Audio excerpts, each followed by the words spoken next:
Bonjour. Aujourd'hui, vendredi 23 juin 2023, je vous présente le chapitre numéro 20 sur le thème de notre destinée, éveil de l'énergie sexuelle redevenant sacrée en et via le ventre féminin. Deux parties. Premièrement, l'unification des 4 pôles de notre croix de vie. Et deuxième partie, reconnexion d'abord féminine avec notre champ d'amour universel. Première partie, l'unification des 4 pôles de notre croix de vie. Et c'est un extrait tiré de la vie Providence 2, l'eau de feu du cœur sacré, en page 120. Et le titre de ce message du 11 juillet 2008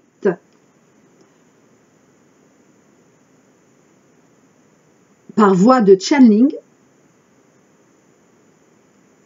est intitulé « Les tantras et la nouvelle donne des rapports féminins-masculins ».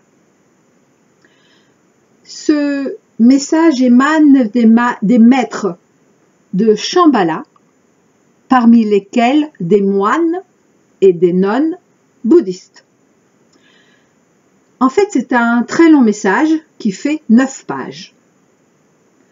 Et je comprends donc pourquoi il m'a été demandé, avant de retrouver ce message dans le livre, car je connaissais bien sûr l'existence de ce message, donc il m'a été demandé de vous le partager dans le cadre de 4 audios. Donc, a priori, avec celui d'aujourd'hui, nous allons parler d'énergie sexuelle sacrée au moins à 4 reprises. Et je ne sais, bien sûr, comme d'habitude, absolument pas quoi précisément, si ce n'est pour aujourd'hui quelques pistes, disons, d'introduction. Et c'est un texte qui m'est demandé de ne pas relire avant de vous le lire en direct. Je l'avais articulé à l'époque en 8 chapitres. Donc, 2 chapitres par audio. Cela tombe bien, n'est-ce pas? Voici le titre de ces 8 chapitres. L'unification des 4 pôles de votre croix de vie. Oui, n'oublions pas, ce sont eux qui s'adressent à nous. L'arrogante légitimation de votre liberté d'être divin. L'appropriation de certaines formes sexuelles de tantra. Le tantra en tant qu'expérience de votre incarnation du cœur sacré. Pas de copyright, ni de réappropriation, ni de transmission, ni d'enseignement, ni plus aucun secret. Toute revendication du masculin ou du féminin n'est pas de votre désir originel. Les tantras de l'unité dans le respect et l'existence créative des différences. Et enfin, dernier chapitre, incarnation et ascension en un seul mouvement unifié. Waouh, quel programme! Dont je ne me souviens absolument pas des détails. Et du coup, je suis certaine que, comme d'hab, cela va décoiffer, moi y compris, hein, et ne pas plaire à tout le monde. Mais bon, comme j'ai toujours osé dire ce que j'entendais déjà à l'époque, sans édulcorer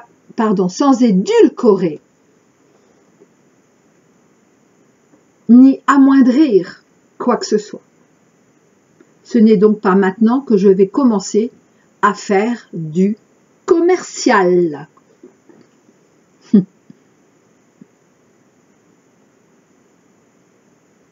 Donc, voici le début de ce texte si important pour nous actuellement. Dans l'aboutissement de notre quête de bonheur, ai-je entendu, de vivre à nouveau ce que nous connaissions avant notre toute première séparation d'âme avec notre autre, c'est-à-dire au bas mot, depuis des milliers d'années, oui, au minimum depuis des milliers d'années. Donc je commence. Et je le redis, je ne l'ai pas relu, donc depuis des années, même si je connaissais bien sûr toujours son existence. Ce sont les maîtres de Shambhala qui s'adressent à nous. Très chères âmes de la terre, bien-aimés de la source des sources, nous répondons à votre appel de ces temps à propos de la nouvelle donne de l'expression différenciée du masculin et du féminin dans ce qui a été appelé le tantra et que nous souhaitons appeler les tantras. Manière de faire rejoindre l'unique et le multiple et l'unique. Répondre à votre appel de cette manière est vous permettre de vous replacer dans la responsabilité de votre manifestation.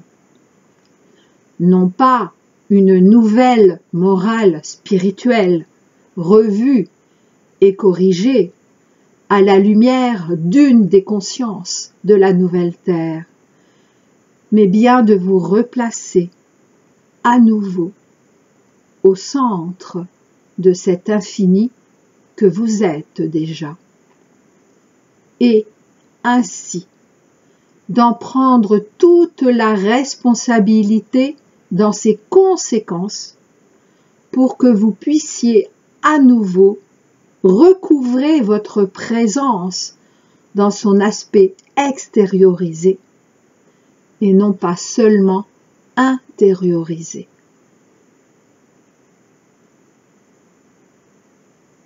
Ouais.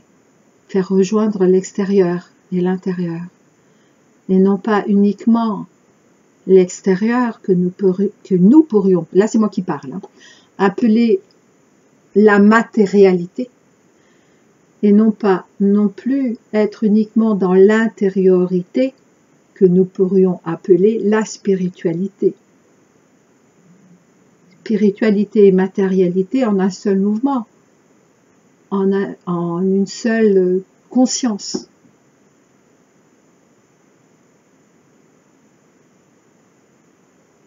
Dans la cohérence.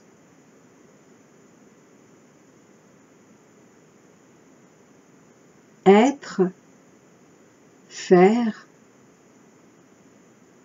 et avoir. Avoir dans le sens de connaître ce que nous sommes vraiment. Premier chapitre, donc de ce texte, l'unification des 4 pôles de votre croix de vie. Afin que vous puissiez à nouveau recouvrer votre présence dans son aspect intériorisé et non pas seulement extériorisé. Non plus seulement extériorisé, non plus seulement intériorisé. Ce temps est révolu. Le temps des allers et retours sans fin est révolu. le temps de l'unification de vos pôles est venu, afin que votre présence divine vous honore. En vous plaçant au centre de la croix de votre verticalité et de votre horizontalité, au centre du croissant de votre réceptivité, qui fait de vous votre propre prophète et votre propre disciple, dont les bras s'élèvent pour entendre le souffle de l'esprit du feu libérateur.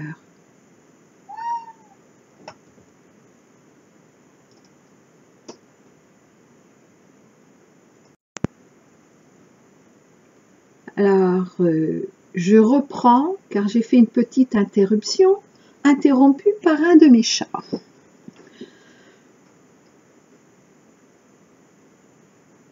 Au centre du croissant de votre réceptivité, qui fait de vous votre propre prophète et votre propre disciple, dont les bras s'élèvent pour entendre le souffle de l'esprit du feu libérateur.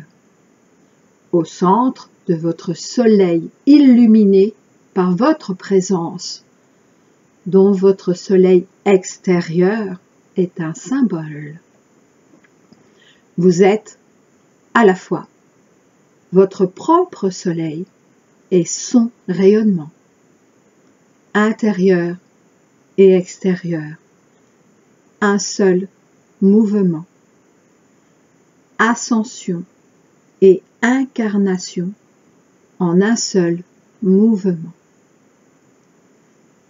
En termes plus clairs, rien n'existe sans que vous ne le permettiez.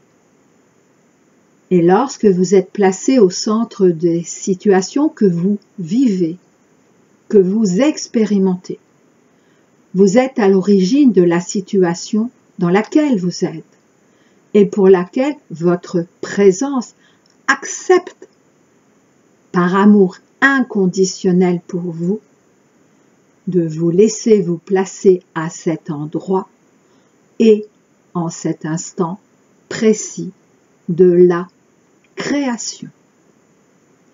N'oubliez pas que l'espace que vous parcourez physiquement répond à la logique de la géométrie sacrée de votre présence suprême et que les espaces que vous parcourez à l'extérieur sont aussi des espaces intérieurs.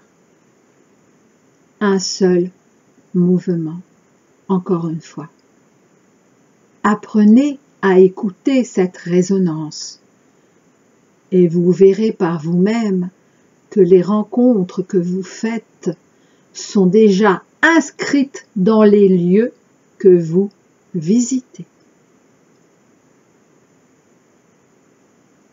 Cette notion de responsabilité n'a bien évidemment rien à voir avec une quelconque connotation morale, philosophique, ou avec quoi que ce soit de l'ordre d'une injonction soi-disant basée sur votre libre arbitre.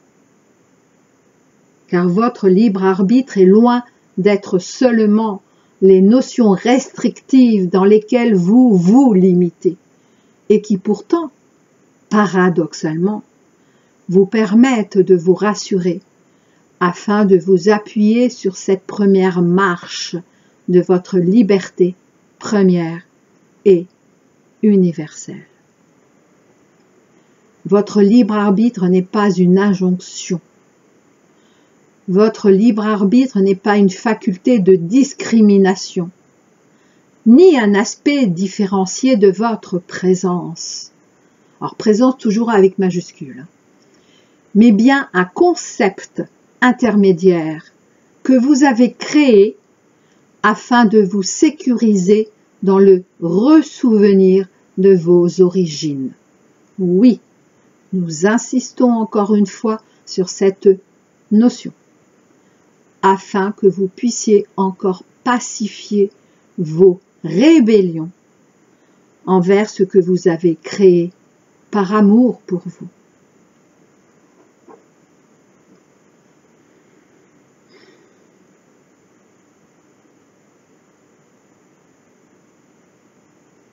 Deuxième chapitre. L'arrogante légitimation de votre liberté d'être divin. Vous qui croyez en votre liberté d'être divin et la revendiquez. Vous oubliez un peu vite que l'infini de votre liberté n'est pas un objectif ni un but en soi, mais un état d'être irréductible à toute avidité d'être libre ou de prétendre revendiquer être autant que revendiquer cette liberté. Si, à l'évidence, vos origines premières sont la liberté inconditionnelle, cela ne signifie nullement que vous êtes capable d'accepter telle qu'elle cette liberté première, si ce n'est dans une arrogance épouvantable aux yeux de votre âme. Bien souvent, vous êtes dans une sorte de liberté conditionnelle et votre âme sait que votre expression incarnée a besoin de cette sécurité pour apprendre, voire réapprendre à manifester la liberté de votre être suprême. Ce n'est pas parce que vous revendiquez de prétendus droits d'être divin que vous êtes capable de les vivre tels quels. Les maîtres des diverses sphères ne vous demandent rien d'autre que ce que vous leur demandez et que vous êtes déjà. Alors là, ils me disent d'ajouter que dans ces diverses sphères, ils font également allusion aux sphères des... Ah, je vois l'arbre. Oui, c'est ça. Des séphirotes. Bien évidemment, ce n'est pas uniquement les sphères des séphirotes, mais parmi ces diverses sphères, il y a effectivement l'arbre des séphirotes, et donc la sphère de chaque séphira.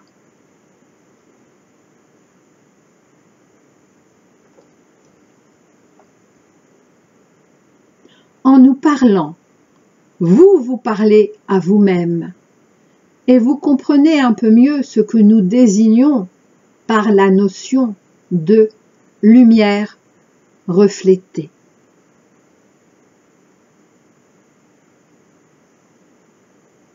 Oui, la lumière reflétée, c'est, pour faire très simple et imagé, le miroir nous renvoie une certaine image de nous-mêmes, mais qui n'est pas nous-mêmes, et qui, en réalité, qui nous prouve que cette image est réellement le reflet de nous-mêmes.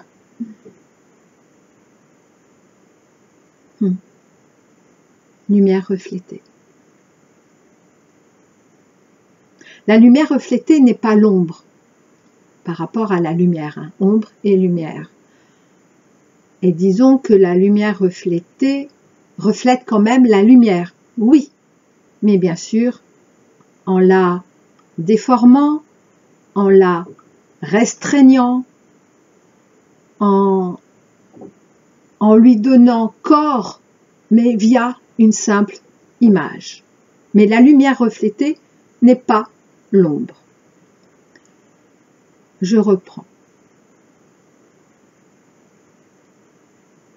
En nous parlant, vous parlez à vous-même et vous comprenez un peu mieux ce que nous désignons par la notion de lumière reflétée. Et Oui, bien sûr, j'ai oublié quelque chose. Mais cette lumière reflétée est plus proche, pourrions-nous dire, de la lumière que ne l'est l'ombre. Oui, d'accord. Je vais vérifier s'il souhaitait que je dise autre chose. Eh bien non. Donc je prends la suite. Et, du même coup, cela vous amène à une autre facette de la compréhension de ce à quoi nous vous avons invité en vous demandant de ne pas nous croire et en ne nous croyons pas. Et nous sourions de bon cœur. Oui, car une croyance, c'est une croyance, tout simplement.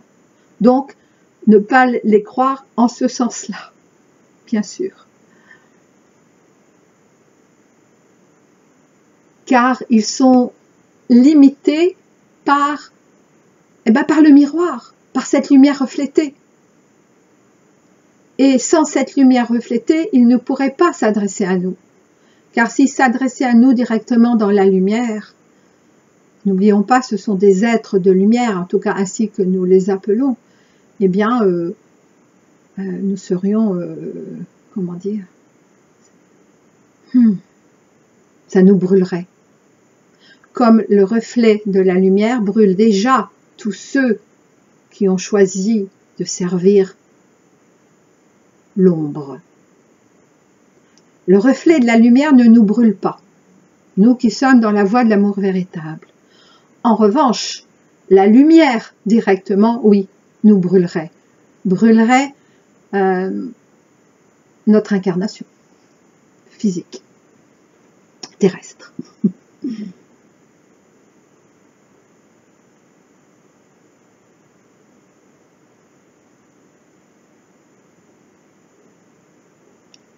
Cette liberté d'être divin, être divin là au pluriel, n'est en aucune manière un droit légal dans lequel certaines sphères de conscience de votre terre s'activent actuellement afin d'encadrer ce qui est légitime.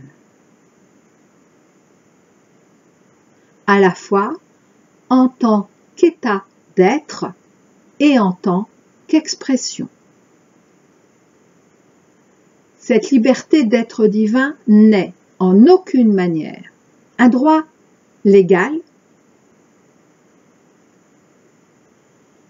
dans lequel certaines sphères de conscience de votre terre s'activent afin d'encadrer ce qui est légitime, à la fois en tant qu'état d'être et en tant qu'expression.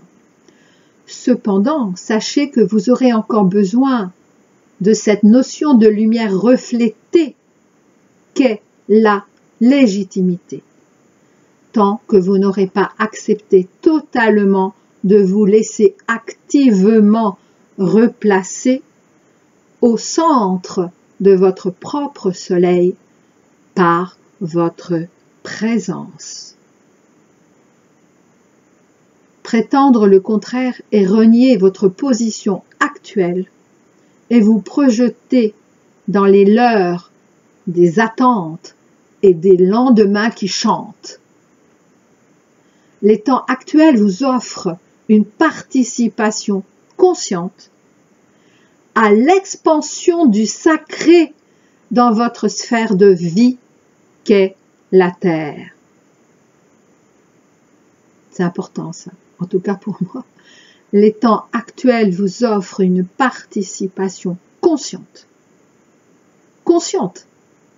à l'expansion du sacré dans votre sphère de vie qu'est la Terre. L'esprit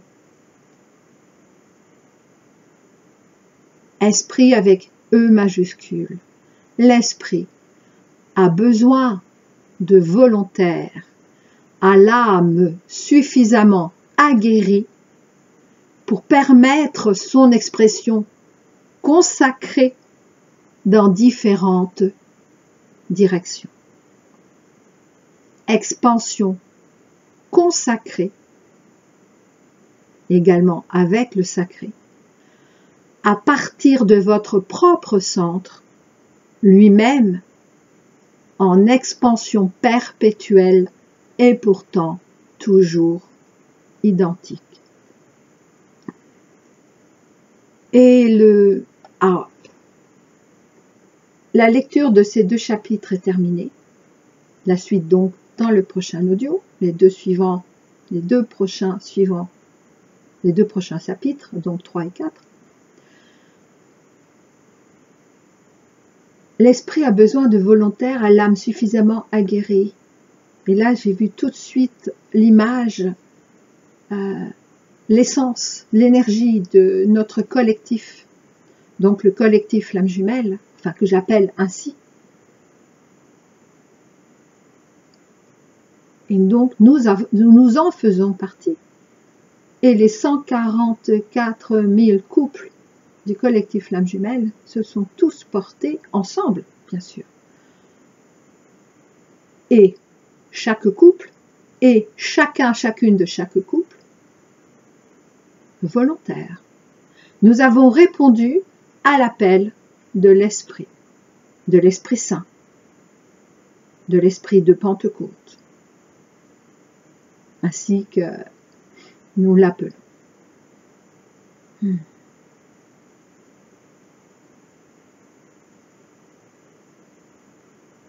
Deuxième partie de ce présent audio, qui est donc, je dirais, une introduction à notre reconnexion consciente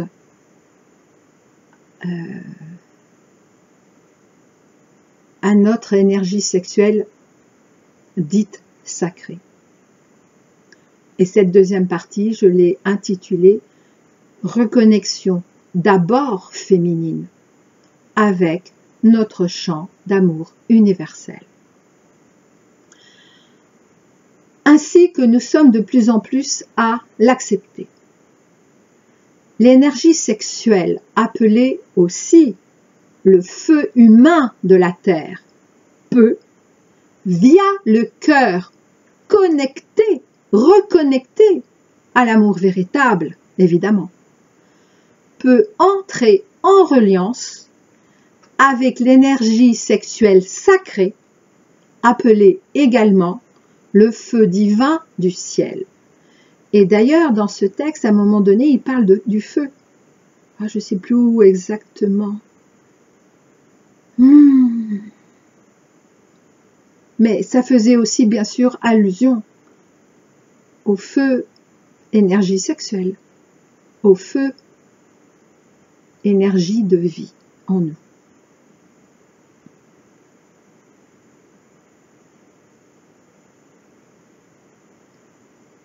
Bon, on me demande de rechercher ce passage. Ah, bon, ben, je vais le faire.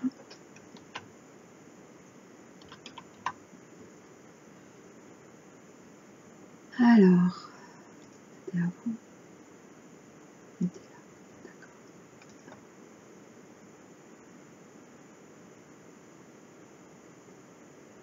Au centre du croissant de votre réceptivité. Eh bien, au centre du croissant de notre réceptivité, il me montre, il y en a 3 en fait. Mais là, il s'agit du sacrum, qui fait de vous votre propre prophète et votre propre disciple, dont les bras s'élèvent pour entendre le souffle de l'esprit du feu libérateur. Et donc, le feu de Pentecôte, c'est aussi le feu de notre énergie sexuelle sacrée. Et quand ils disent qui fait de vous votre propre prophète et votre propre disciple, c'est vrai aussi pour l'énergie sexuelle. Nous n'avons pas à être enseignés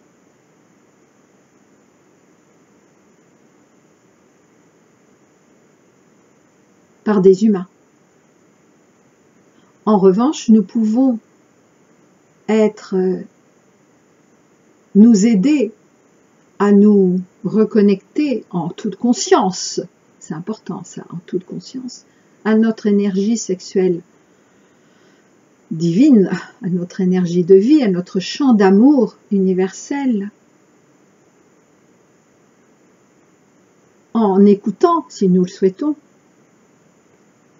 les témoignages, certains témoignages, qui peuvent nous servir pour faire image de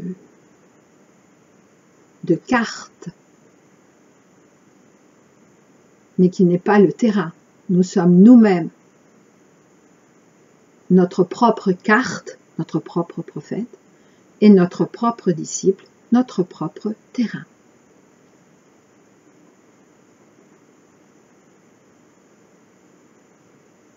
C'est pas parce que quelqu'un va vous dire ah, je vis un amour merveilleux, je suis ceci ou cela, c'est waouh, que ça va faire que vous allez le vivre. Non. En revanche, vous allez savoir, nous allons savoir que c'est possible de vivre le bonheur dans cette vie. Mais pas forcément, et même jamais, le bonheur tel que l'autre le vit. Ça, on ne peut pas le comprendre. On ne peut pas. On peut juste écouter, mais on ne peut pas le vivre à la place de l'autre, et même l'autre ne peut même pas exprimer de manière parfaite ce qu'il ressent. C'est impossible. Et même exprimer tout court. Bien, j'en reviens à ma deuxième partie de ce présent audio. En fait, oui, chaque phrase, il faudrait... chaque phrase qu'ils nous disent, à chaque fois qu'ils nous communiquent, chaque phrase vaudrait des livres et des livres. Bien. Alors, ma deuxième partie, je reviens sur mes notes. Oui, en fait, mon propre témoignage, en tout cas le début, de là où j'en suis, même si j'ai déjà un petit peu avancé dans mes compréhensions, mais on m'a dit non, ça sera pour le deuxième audio, enfin, sur la sexualité sacrée. Bon. Donc, pour ma part, depuis ce mois de juin 2023, pour lequel j'avais entendu que ce serait que des surprises. Et donc, depuis ce mois de juin, et notamment avec mon ostéopathe, mon corps m'a invité à revivre ma naissance. Ça a été très, très, très intéressant. Et je dis bien, mon corps m'a invité. Et c'est pas du tout par la méthode, je ne sais quoi, appelée par exemple Rebirth, ou aller dans mes vies antérieures. Non, pas du tout. Ou non, non, non. Ça s'est fait naturellement. Par la manifestation directe de mon corps. C'est là où j'avais un peu mal, ou alors une partie plus chaude. Et au fur et à mesure que l'ostéopathe, c'est une femme, mais qui a également beaucoup d'intuition. Sinon, j'aurais pas pu faire ce travail avec elle. Et au moment où elle, comment dire, elle proposait à mon corps ceci ou cela, moi, en même temps, je voyais des images, j'entendais des mots, et donc on travaille vraiment en totale synergie. Mais c'est toujours mon corps qui est le véritable maître. Ce n'est pas elle, c'est-à-dire mon ostéo, ce n'est pas moi, en tant que personnalité. Car ce n'est donc pas mon mental, ni encore moins, justement, ma personnalité. Contrairement à la plupart qui font des régressions de manière volontaire, ce qui est une aberration, et qui peut se révéler extrêmement dangereux.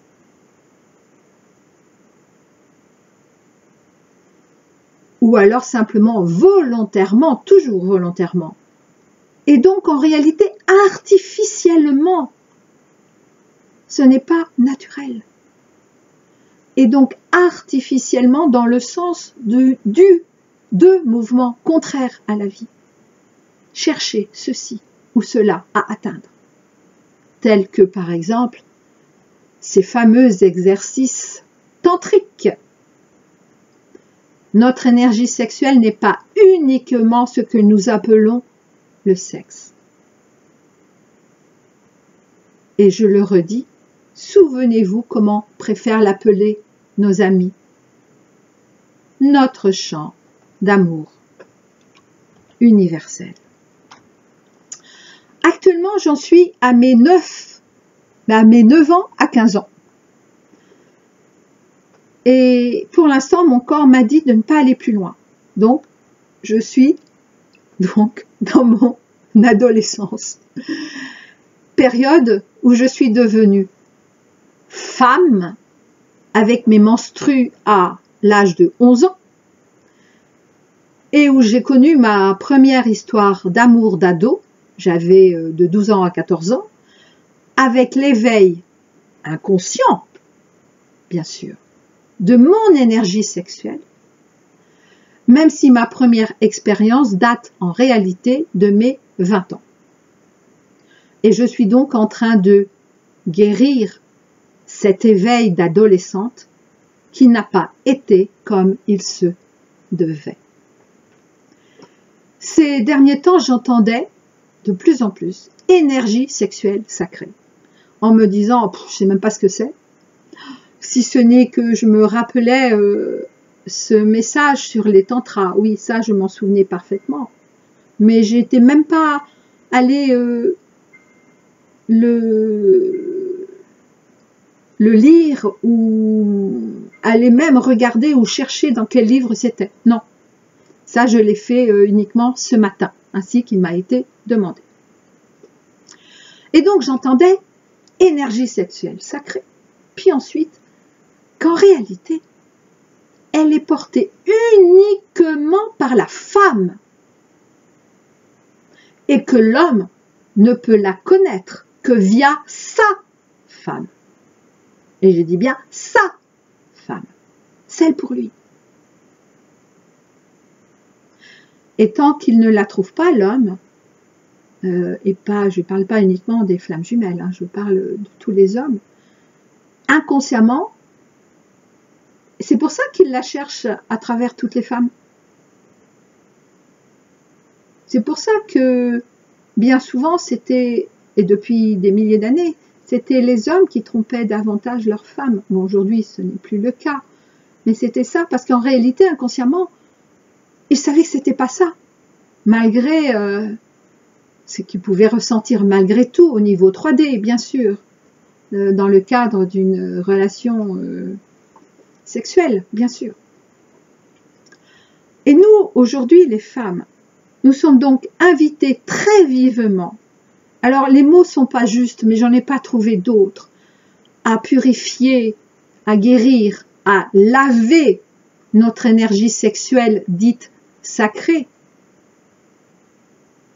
Et je dis bien dite sacrée, parce qu'en réalité, l'énergie sexuelle est sacrée. Qu'elle soit du premier ciel jusqu'au 7e ciel. Elle est toujours sacrée. Mais nous avons encore besoin de la différencier, de l'énergie sexuelle, disons, courante, commune. En fait, nous sommes invités, en réalité, à laisser purifier, guérir, laver cette énergie via le divin. Et lorsque nous en étions là, à cette conscience, avec mon ostéopathe, eh bien, ce sont mes pieds et mon sacrum qui se sont manifestés. Et le sacrum, on va dire lieu de notre kundalini sacré. Et d'ailleurs, ne dit-on pas prendre son pied? Ce n'est pas hasard, bien sûr, même si c'est devenu trivial par l'intervention des opposants au courant divin de la vie. En effet, et je l'ai compris lors de notre séance commune, enfin notre séance avec mon OCO, notre travail en toute synergie, que notre sacrum est directement relié à nos pieds. Et ça, je l'ai ressenti physiquement, énergétiquement également, et spirituellement. Extérieurement, via mon corps, comme intérieurement, via, je ne sais pas comment dire, on peut dire le système des chakras, si on veut. Et j'ai vu à ce moment-là l'image de Jésus en train de laver les pieds de ces femmes. Et que faisait-il justement en lavant leurs pieds? Eh bien, il les invitait à se relier à leur énergie sexuelle sacrée, qui est l'énergie de vie que nous appelons par exemple intelligence au niveau de la tête, amour au niveau du cœur et énergie sexuelle au niveau du ventre.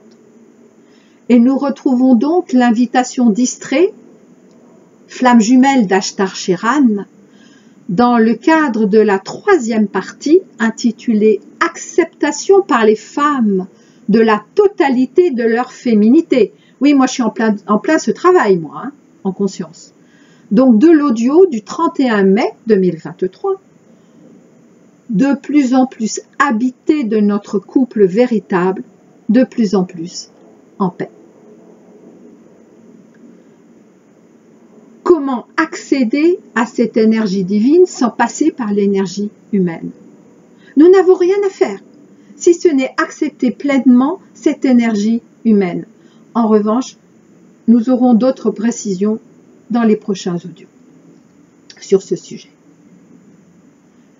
Le feu céleste, sans la juste acceptation, important le mot juste, sans la juste acceptation, puis intégration, toujours juste intégration, ou intégration juste, du feu terrestre. Comment accéder à l'unité de l'ascension à laquelle nous aspirons tous, sans accueillir, accepter et vivre en tout amour et en pleine conscience la dualité, notre dualité. Nous sommes invités donc à nous reconnecter en toute conscience cette fois-ci, contrairement à ma période adolescente, et la vôtre je suppose, à notre énergie sexuelle sacrée. Appelons-la. Et lorsqu'elle sera prête, vous entendez bien, prête, elle, lorsque nous serons prêts, et elle le saura, elle s'éveillera de nouveau en nous les femmes. Et pourtant, cela vous concerne également, vous, nos hommes, parce que sans cela, vous ne pourriez à votre tour, et à travers nous, et depuis nous, être reconnectés à notre champ d'amour universel de couple dans la voie de l'amour véritable. Et là, j'ai bien dit à notre champ d'amour universel, qui est le même pour des deux de chaque couple. Et ce champ d'amour universel est également personnifié, imagé, je ne sais pas comment dire, par notre arc-en-ciel.